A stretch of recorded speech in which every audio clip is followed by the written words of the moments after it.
بسم الله الرحمن الرحيم نحمده ونصلي على رسوله الكريم أما بعد فقد قال الله تعالى أعوذ بالله من الشيطان الرجيم بسم الله الرحمن الرحيم وما أرسلناك إلا رحمة للعالمين صدق الله العظيم. Prezados irmãos e irmãs por esse mundo fora, hoje vamos falar um bocadinho sobre o autor que vocês têm ouvido durante essas aulas todas, Imam Bukhari rahimahumullah ta'ala.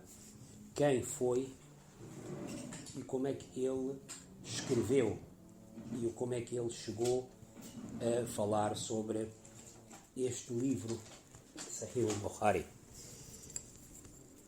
Ele chama-se, o autor desta compilação da Hadith, considerada a compilação mais autêntica de sempre de relatos e eventos da vida do profeta Muhammad sallallahu alaihi wasallam, é esmagadoramente unânime por todos os ulamás e fuqahás por este mundo fora dos últimos 1400 anos, que é efetivamente um livro aceite e é um livro com critérios extraordinariamente rigorosos e que temos quase a certeza que todos os episódios são episódios reais, apesar de, a nível jurídico, nem sempre estar tudo em vigor.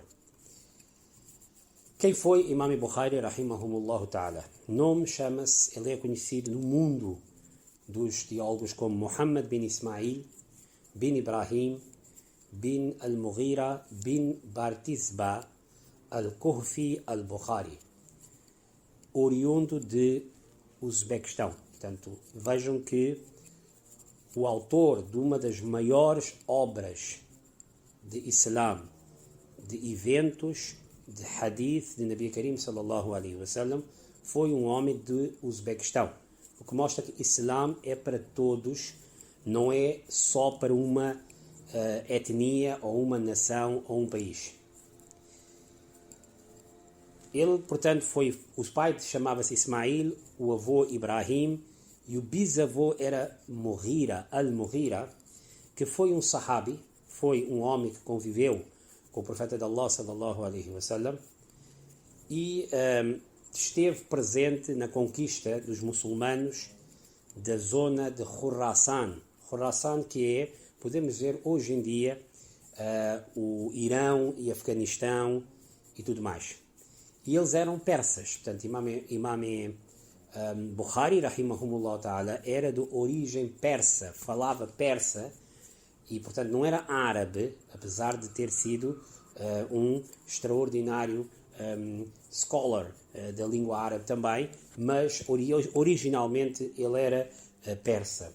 Nasceu no dia 12, há quem diga 12 ou 13 de Shawwal, portanto 12, 13 dias depois de Ramadã ter terminado, do ano de 194 Hijri. Portanto, 194, estamos a falar 184 anos depois da morte de Nabi Karim sallallahu alaihi wasallam. Aqui, mais uma vez, vejam que o Islã não precisa, pode buscar, Allah usa qualquer tipo de pessoa.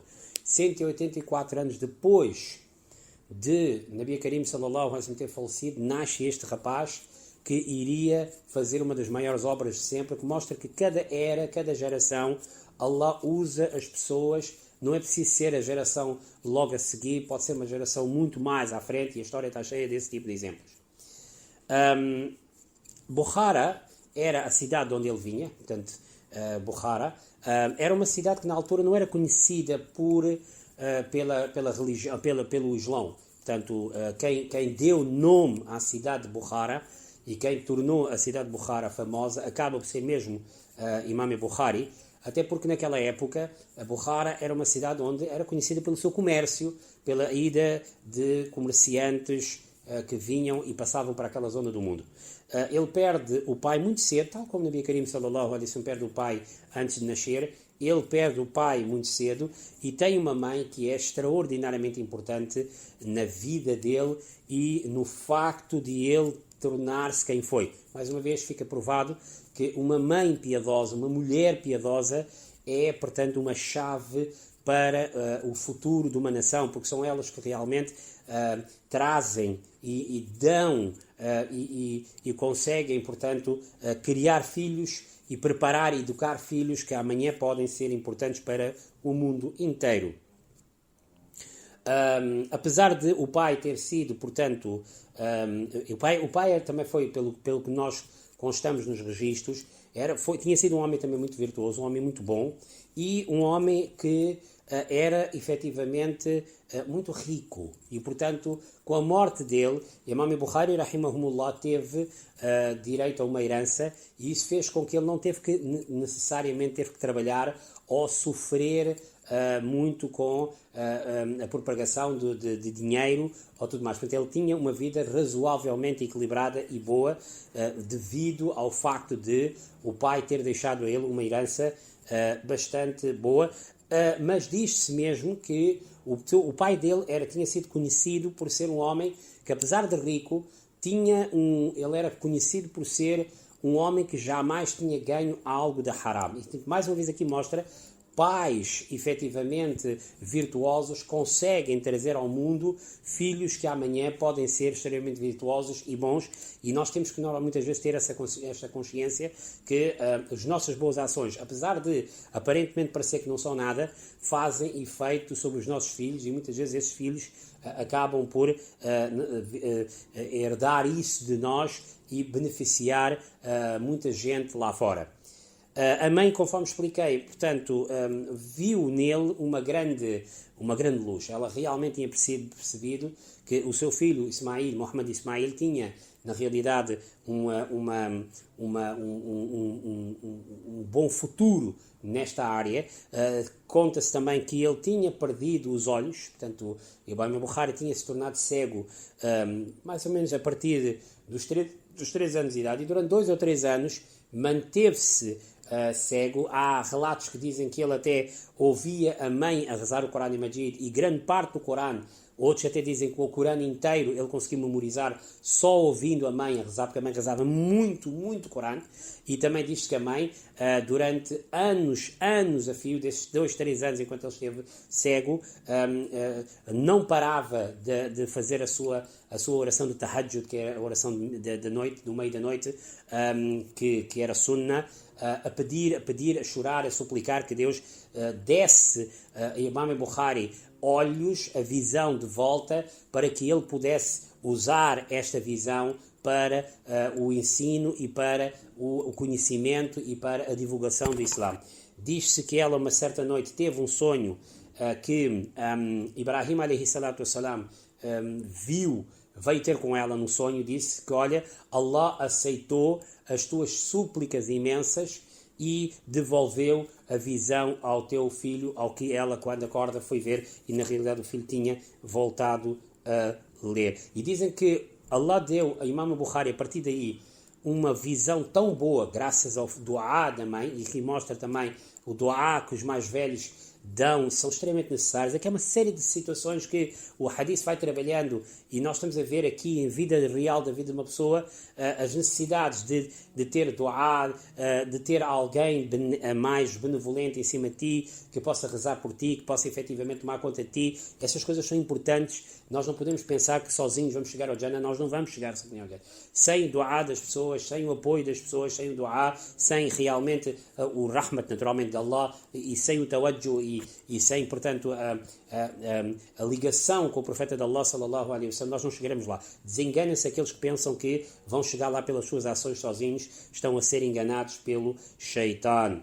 Depois, diz que ele teve olhos. Allah, quando lhe devolveu os olhos, ele realmente era tão bom, ficou com os olhos tão bons, que ele até no escuro conseguia ler. Portanto, mesmo com uma pequena vela, ele conseguia ler até ao fim da vida dele.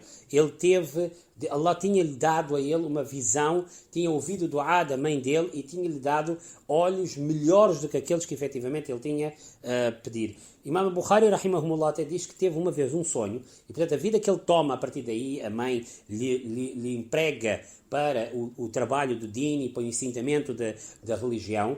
Imam Bukhari diz que uma das coisas que me realmente levou-me mais tarde a entrar e mais tarde a compilar esse livro que vocês agora estão a estudar, é que uma vez ele teve um sonho em que ele sonha que ele está a andar atrás do profeta de Allah sallallahu alaihi wasallam, viu o profeta de Allah sallallahu alaihi wasallam, uma grande dádiva de Allah, e onde o profeta punha os seus pés, ele punha os pés no mesmo sítio.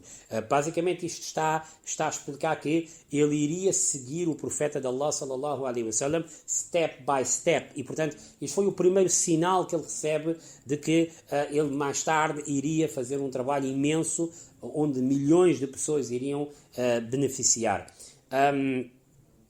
Sobre a religiosidade dele, dizem que ele era muito, no Ramadã ele lia um Corão em 3 dias, portanto ele era extremamente, no mês do Ramadã era extremamente disciplinar nesta área, e tinha um profundo respeito ao Corão, de tal maneira que conta-se que uma vez ele tinha sido mordido por uma vespa enquanto estava a ler o Corão, mas não sentiu-se que não devia terminar, ele devia primeiro terminar a sua leitura e depois ver o que se tinha passado. Findo esta leitura, ele vê que ele tinha sido mordido em mais de 17 lugares. No entanto, ele não quis terminar esta recitação, que mostra que eles levavam muito a sério o Corão Majid. Eles tinham um respeito profundo pelo Corão Majid, e eles não tratavam o Corão Majid como um livro qualquer que se pode realmente segurar de qualquer maneira. Aliás, nos ahadith também nós temos aprendido que deve haver um respeito pelo livro sagrado. Isto não é radicalismo, isto é realmente amor e respeito que deve-se ter pelo livro de Allah subhanahu wa ta'ala. Imam Bukhari, rahimahumullah ta'ala, era um homem modesto e muito carinhoso na sua maneira de ser. Ele, portanto, tratava muito bem os seus professores, ele tinha um enorme respeito pelos professores, apesar de chegou uma altura que ele já tinha ultrapassado todos os seus professores também a nível de conhecimento e a nível de sabedoria. No entanto, ele era um homem que falava com muita paixão, com muito respeito, não era mal educado, como muitas vezes nós vemos, as pessoas são mal educadas mesmo na área da religião. Ele era uma pessoa muito simpática, muito modesta, e tinha pouco interesse na riqueza. Ele não foi um homem que vanglorizava-se com a riqueza e com conversas fúteis também. Ele era uma pessoa que não gostava muito disso, fazia o seu trabalho e gostava efetivamente de estar na sua vida sem chatear a vida de ninguém. Dizem que até aos 16 anos de idade ele manteve-se na sua cidade de Bukhara, portanto ali no Uzbequistão, onde praticamente ele devorou toda a informação, todo o conhecimento e que realmente ele podia ter. Ele devorava praticamente, ele ia em todos os halakas dos ulamás que viviam naquela época e tirava informação de todo lado. Ele já estava muito bem instruído naquela altura, muito cedo na sua idade ele já tinha uma bagagem de hadith e transmissão de hadith muito acima da média. Diz que ele depois, aos 16 anos, vai fazer hajj com a sua mãe e com o seu irmão, onde encontra imensos pesos pesados da época. Estamos a falar homens como Ishaq ibn Rahawayh, estamos a falar Ahmad bin Hanbal, o super imam da época, Imam Ahmad bin Hanbal, que faz parte de um dos 4 top imams que alguma vez já apareceram no mundo, Yahya ibn Ma'in, portanto ele já estava no nível desses homens. Ao terminar o Hajj, ele pede à mãe que ele quer continuar a ficar em Meca, porque reparem que Meca é, na realidade, a universidade internacional do mundo naquela época. Portanto, estamos a falar 194 anos ou 116 anos, portanto, se contamos, estamos a falar já 200 e tal anos depois de Nabi Karim sallallahu alaihi wasallam ter falecido. Portanto, estamos a falar, Meca é claramente o top do top, e as pessoas que vinham fazer Hajj ficavam durante algum tempo. Isto não era como hoje em dia, que tu hoje em dia pegas um avião e estás em 5 horas, não. Naquela altura levava 3, 4, 5, 6 meses para chegar em Meca e 3 a 4, 5, 6 para voltar para casa. Então ele diz, já que fiz esta viagem, deixa-me permanecer mais tempo em Makkah Mukarrama, para que realmente eu possa aproveitar e aprender mais e mais de indivíduos que vieram de outras partes do mundo. Isto é uma grande oportunidade. E a mãe, efetivamente, lhe dá esta permissão. Isto mostra que Imam Bukhari era um homem extremamente disciplinar e extremamente obediente à família.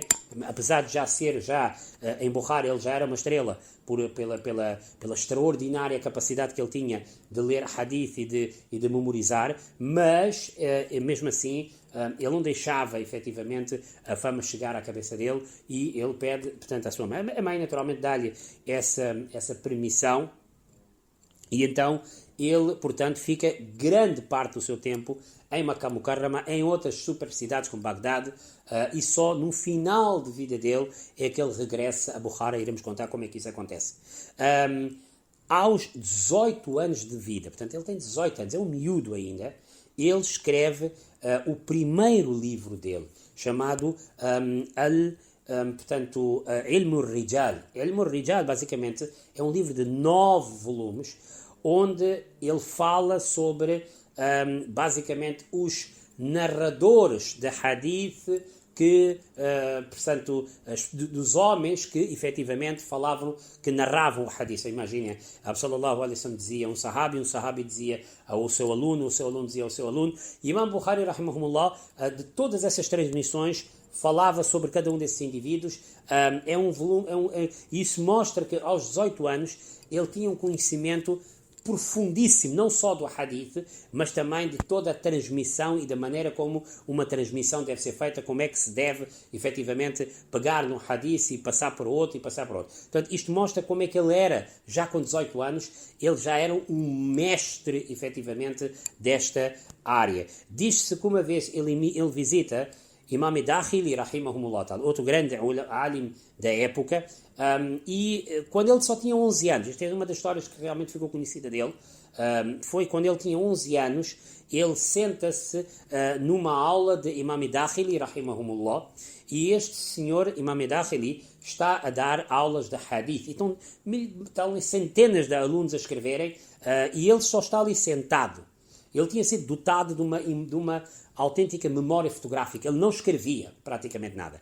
Ele simplesmente podia só olhar para ti, ouvir e decorava exatamente tudo o que estavas a dizer, e depois ele era quase um gravador. Ele decorava o que estava certo e o que estava errado e dizia, olha, tu disseste assim, está errado e aqui está certo. Ele realmente estava ali a ouvir, e quando Imam Dakhili está a mostrar um hadith, como sabem, na teologia do hadith, na ciência do hadith, antes de tu contares um hadith, como nós normalmente fazemos, quando contamos o hadith, contamos apenas o que o hadith está a dizer, é o que nós chamamos de matana.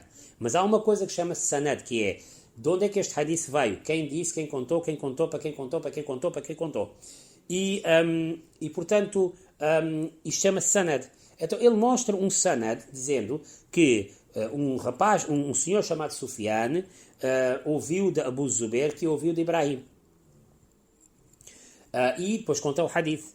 Imam Bukhari tem 11 anos e diz ao professor, que está sentado, que, desculpe, professor, o senhor Zubair nunca encontrou Ibrahim. Ou seja, o senhor está a dizer que havia um homem chamado Zubair que ouviu esta passagem de um homem chamado Ibrahim. Mas é mentira.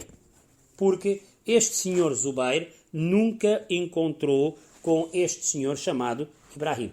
Bom, isto realmente, o professor, vejam lá, está a dar uma aula em frente de centenas de alunos. É um professor catedrático. E de repente aparece um puto de 11 anos a lhe tirar o erro, naturalmente que isto deixa um sério choque. Mas há uma coisa que eu tenho-vos dito na aula, que Allah me dê a mim e a vocês também.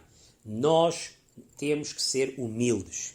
O hadith ensina-nos a ser humildes e não ser prepotentes e arrogantes. Este professor, nesta altura, o que é que diz?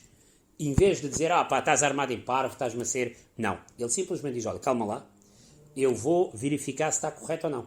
Ele foi lá para dentro do quarto dele, abriu os seus livros e quando verificou que efetivamente havia um erro, voltou efetivamente para a aula e em frente dos seus alunos todos disse, este menino de 11 anos, Muhammad bin Ismail, tem razão, eu estava errado. Ora, isto só mostra uma coisa, que os homens que Deus aceita normalmente são humildes.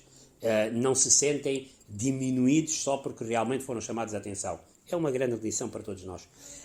E então, Imam Bukhari começou a ganhar esta fama de ser um indivíduo com uma memória fotográfica, com um conhecimento incrível. Uma vez, quando ele já tinha... uma vez, e depois quando ele, foi depois estudar mais tarde, como eu expliquei, ele foi estudar a Bagdade, onde ele teve a oportunidade também de encontrar-se com o Imam Ahmad bin Hanbal, um grande imam da época, um homem, conforme expliquei, um dos homens que pertence às 4 escolas de pensamentos de Islã. E Imam Ahmad também dizia que Bukhari é um grande alim, é efetivamente um indivíduo, não há ninguém melhor do que ele em todo o Khurasan. Khurasan, como eu expliquei, Afeganistão, Paquistão, Irão, aquela toda zona junto. E então, ele tinha, e a memória dele era tão boa, tão boa, tão boa, que uma vez, ele tinha 30 anos, e ele foi, já Imam Ahmad já tinha falecido, ele chegou a Bagdade. E eles convidaram-no a Bagdade para, efetivamente, testar ele. Chamaram-no para a grande mesquita de Bagdade, portanto, podemos dizer, o centro na altura do Iraque, e disseram que, olha, nós temos aqui 10 indivíduos que vão relatar 10 hadiths cada, portanto, 100 hadiths. E depois, é assim, nós queremos que o senhor diga se isto é verdade ou mentira. E cada um começou, efetivamente, a dizer o seu hadith. O certo é que todos esses hadith eram hadiths que a gente conhece.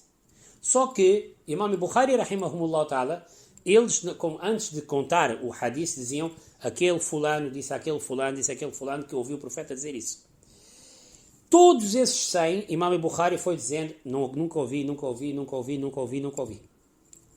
Quando terminou, perguntaram a ele que, ok, o senhor nunca ouviu, são 100 ahadiths famosos, e o senhor está a dizer que nunca ouviu, mas como é que isso é possível? E foi aí que Imam Bukhari disse, olha, tu no primeiro hadith disseste que aquele fulano ouviu daquele fulano, ouviu daquele fulano. Está errado. Aquele fulano nunca ouviu daquele fulano, foi aquele outro fulano, foi daí. E ele corrigiu os 100 hadith todas as suas transmissões, dizendo isto é o mais correto, corretamente. Hafiz bin Hajar, rahmatullah alayhi, um grande analista de hadith, diz que o mais incrível não foi ele ter detectado os erros, porque ele era um mestre nesta área. O mais incrível foi ele ter decorado cada uma das frases que tinham sido ditas, ou seja, ele tinha decorado as 100 citações que foram ditas, com os seus erros, e depois, ao mesmo tempo, corrigiu efetivamente os mesmos erros. Então, isto realmente só mostra a grandeza deste homem o tremendo du'a que ele tinha tido e a tremenda capacidade que Allah subhanahu wa ta'ala tinha. A compilação do livro, como é que é?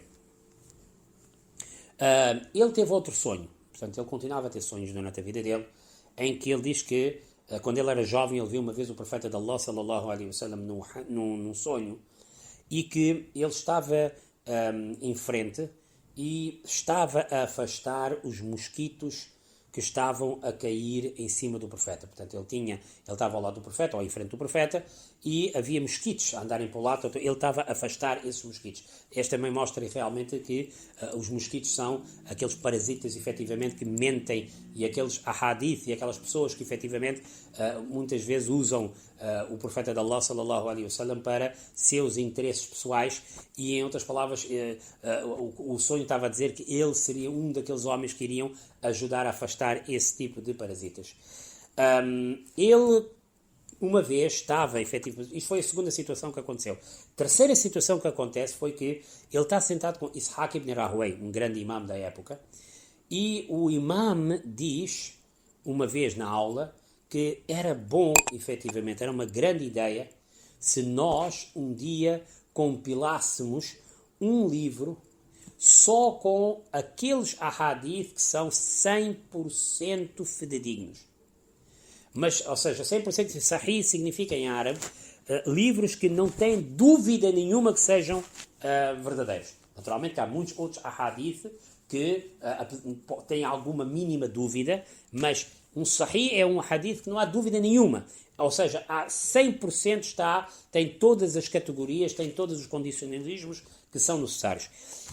E quando ele ouve esta situação, ou seja, quando ele vê esse desejo do professor, mais uma vez, um aluno é humilde. Ele já é, naturalmente, já está numa situação muito em cima de Ishaq ibn Rahway, mas ele nunca se sente superior.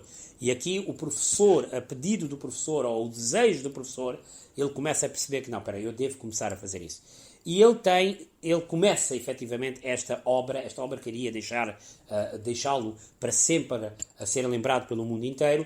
Esta obra que vocês estão a ler comigo, esta obra levou 16 anos para compilar. Ou seja, ele teve 16 anos para colecionar todos os ahadith, todos os hadiths que entravam dentro do rigor e do condicionalismo e do estudo dele, e levou efetivamente 16 anos. Nos primeiros 5 anos ele trabalhou em Basra, portanto ali perto do Iraque, e onde ele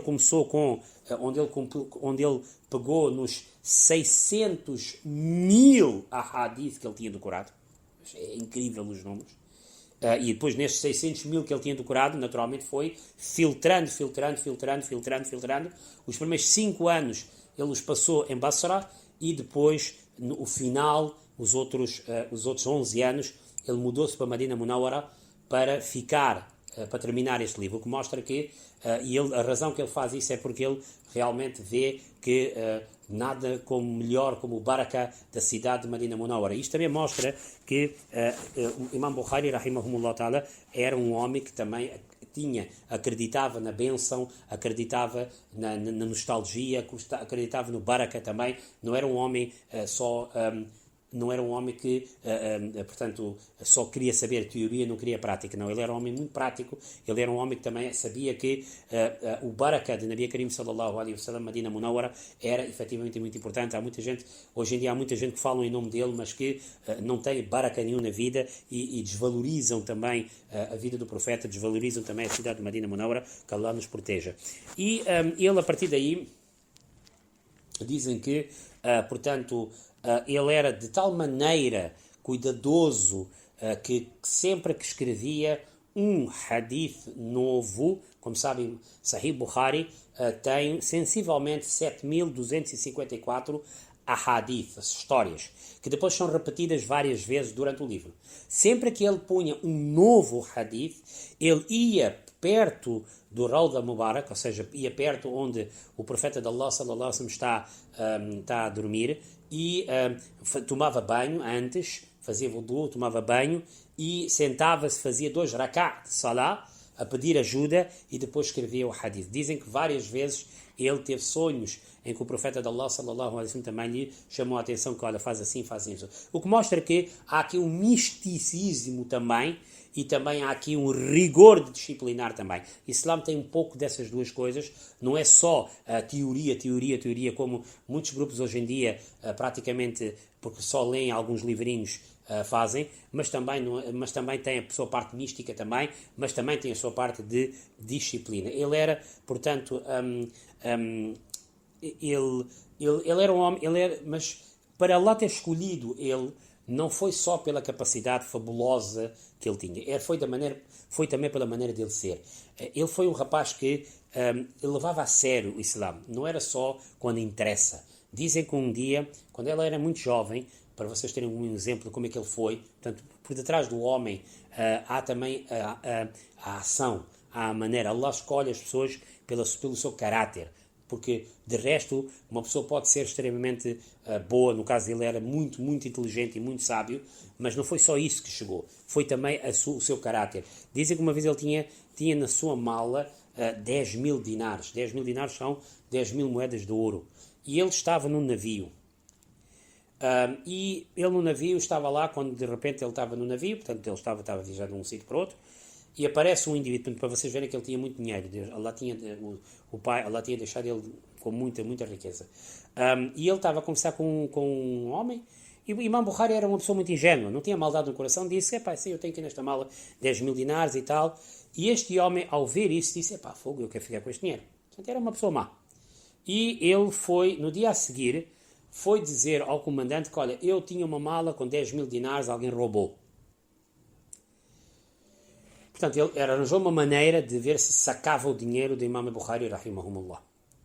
Então, eles começaram a checar e a procurar todo o navio. Todo o navio, procuraram, não encontraram rigorosamente nada. Depois, no fim, disseram, olha, este dinheiro já foi, temos pena. Então, este homem, no fim, foi ter com o Imam Bukhari e disse, lá, tu tinhas estes 10.000 dinares, não é? E pronto, eu fui um bocadinho ganancioso, arranjei uma maneira para roubar os teus 10.000 dinares. Mas diz uma coisa, onde é que tu escondeste esses 10.000 dinares? Ao que Imam Bukhari, rahimahumullah, disse que eu, quando soube disso, eu peguei nos 10.000 dinares e atirei para o mar, acabou, deitei fora o dinheiro. E ele pergunta, mas porquê é que fizeste isto? Podias ter escondido. Imam Bukhari, rahimahullah, disse que não. Eu tive medo que, se efetivamente eles apanhassem esta mala com 10 mil dinares, naturalmente que eu iria conseguir provar que são meus e que você é mentiroso, mas ficaria no ar aquela suspeição que se calhar eu era um mentiroso. E eu jamais, se fosse mentiroso, ou se houvesse uma mínima dúvidas de eu ser um mentiroso, jamais as pessoas poderiam aceitar na minha palavra, no meu livro e nos meus ensinamentos de hadith, porque o hadith de Nabi Karim sallallahu alaihi wasallam só tem efeito quando vem de homens e mulheres verdadeiros e que acima de qualquer suspeição.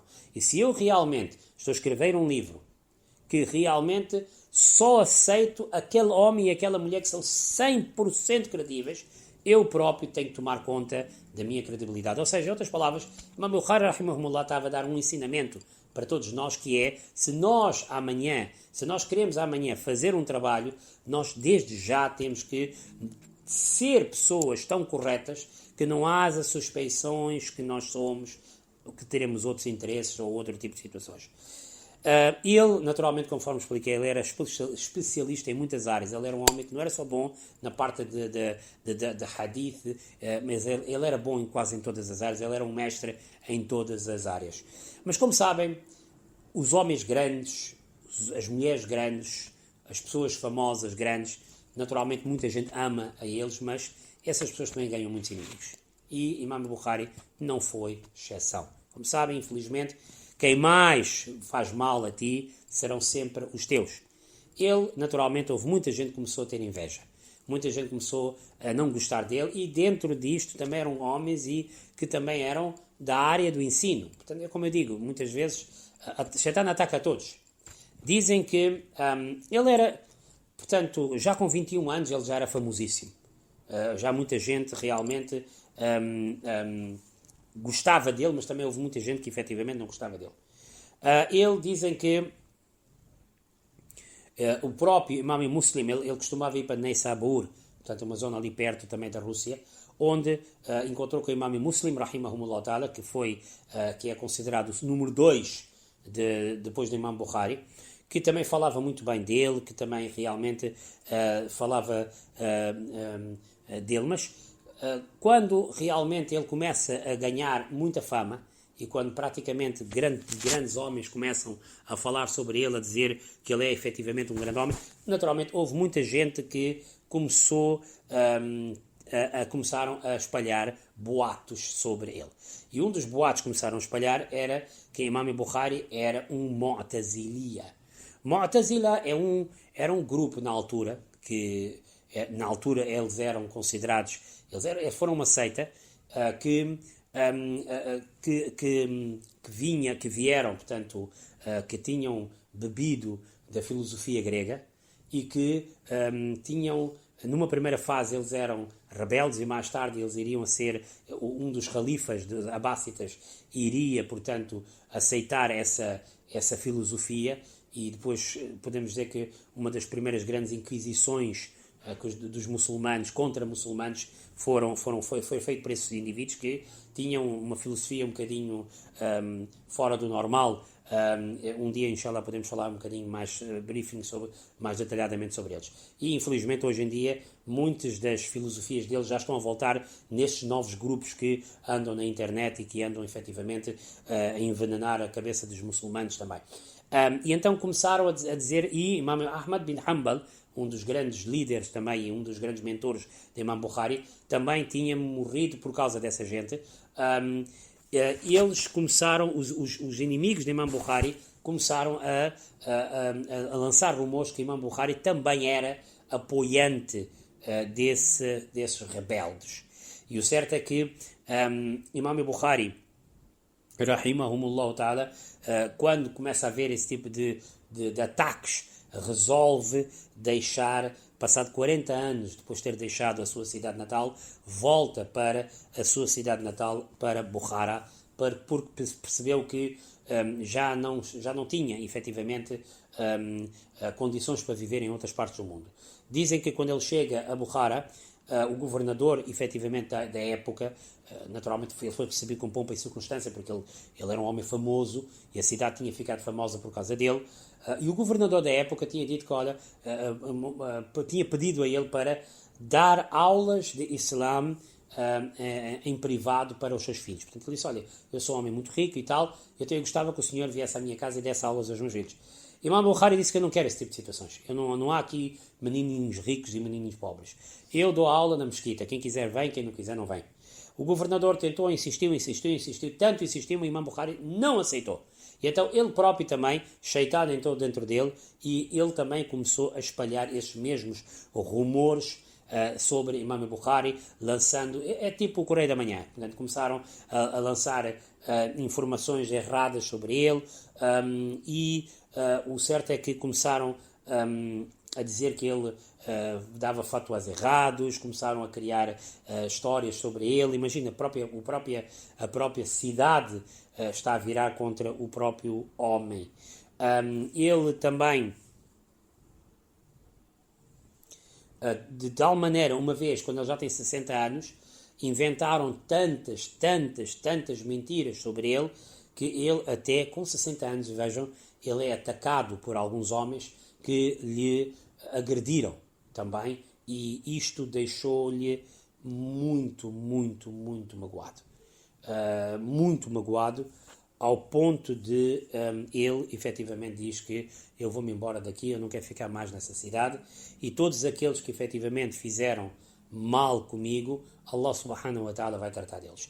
Diz-se que quando ele foi-se embora, aquela própria cidade depois entrou em crise económica tão grande, e todos aqueles indivíduos, o governador e todos os outros que estiveram por detrás dessa situação foram mais tarde apanhados num crime de corrupção e tudo mais.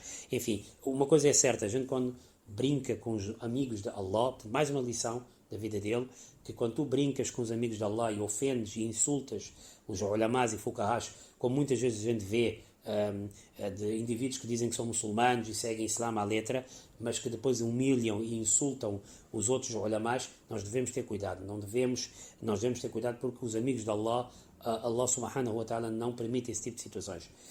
Diz que ele foi para Khartana, que era uma pequena aldeia da época, e com 66 anos, com 62 anos já, portanto, ele faz Ramadã, e é no Ramadã que ele depois pede que ele fica muito triste com os rumores e o que falavam sobre a vida dele. Ele sempre trabalhou para o povo, ele nunca ganhou dinheiro com o povo, e então ele sentia-se, portanto, muito magoado com as histórias que estavam a fazer sobre ele. Na última noite de Ramadã diz-se que depois do Maghrib, portanto, antes de já na hora de Eid, portanto é na noite de Eid quase, ele pede para Allah subhanahu wa ta'ala, diz-se, para o levá-lo, e dizem que ele sobe no seu camelo e depois, antes de subir no camelo, aliás, ele sente-se mal, vomita e morre a caminho de Samarcanda, que era uma cidade ali ao lado, e o próprio irmão, o seu irmão, já com uma certa idade também, diz que viu um sonho em que o profeta de Allah sallallahu alaihi wasallam estava com o grupo de Sahaba à espera de Imam Bukhari, e foi aí que ele percebeu que o meu irmão em breve vai morrer. Ele morre em 256, portanto, no ano 256, no primeiro dia de Shawwal, conforme expliquei, no dia de Eid, ele morre, e o janaza foi feito primeiro, portanto, em Samarcande, depois do Salatul Eid, portanto, muita gente estava lá, e aqueles mesmo que falavam mal dele, hoje já estão a carregar pelas costas e a rezar e a fazer dua, e, portanto, é em Samarcande onde ele é, portanto, enterrado. E é curioso que naquela época as pessoas diziam que havia um cheiro, uma fragrância muito bonita, muito saborosa e muito bem cheirosa que vinha da campa dele, e há quem diga que ainda hoje a campa dele tem uma fragrância muito boa. Allah subhanahu wa ta'ala nos leva também, inshallah, quem sabe, para nós um dia visitarmos portanto a campa dele, e os que realmente possam lá visitar também. Mas este foi o grande Imam Bukhari rahmatullah. Isto mostra praticamente que um homem de topo tem responsabilidades, portanto, conforme conforme exatamente. Nós muitas vezes queremos ser famosos, queremos ser grandes, queremos ser espetaculares, mas não sabemos que isto tem um preço. Isto efetivamente tem um preço. Isto não vem de borda. Isto tem um preço. E tem também uma disciplina de vida. Há coisas que uma pessoa tem que fazer. Se quer ser grande, quer trabalhar e quer realmente ser algo e fazer um trabalho grande no Islã, primeiro tem que ter uma juventude, uma infância de educação, de caráter, de disciplina, e depois tem que ter uma vida onde tem que ter respeito pelas pessoas, e depois tem que ter uma vida onde tem que ser humilde, e depois tem que ter efetivamente uma vida em que, quando sentir que as pessoas já não o querem, deve saber, em vez de obrigar e impor a sua lei, portanto, afastar-se. Portanto, isto vem com sofrimento, isto vem com realmente trabalho, mas as pessoas não podem ser só famosas e terem tudo bom, como vem na televisão, e depois pensar que eu não quero trabalhar porque do resto eu não quero sofrer. Não, nós naturalmente, todos os grandes homens e grandes mulheres que a gente vê neste mundo, também, se nós só olhamos a parte final, em que eles são famosos e são grandes, mas depois nós queremos ser como eles, mas nós temos que perceber que para ser como eles temos que passar pela infância deles, pela juventude deles, pela adolescência deles, e não foi fácil. Allah subhanahu wa ta'ala dê grande recompensa a Imam Bukhari, rahimahullah ta'ala. É graças a ele que estamos também a ter estas nossas aulas e estamos a ter capacidade de contar histórias de hadith que são 100% fidedignas, que recompensa a ele, que ilumine efetivamente o cabar dele e que nos ajude a todos nós. Wa akhiru da'wana alhamdulillahi rabbil alamin. Sallallahu ta'ala sayyidina Muhammad wa ala alihi wa sahbihi ajma'in.